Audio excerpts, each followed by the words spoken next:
třetí videa z mého videa, a to je třetí díl, kdy otevírám Stardrop, než mi padá legendární. Dneska budeme hrát třeba za Idela. Jdeme na to.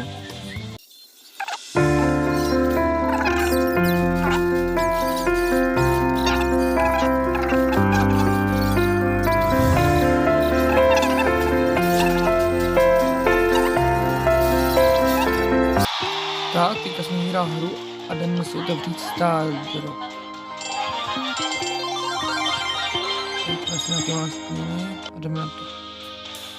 Prosím, hodně padne legendary a tenhle soutěž už skončí. Rare.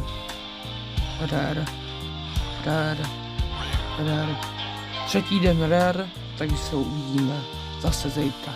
Takže čau.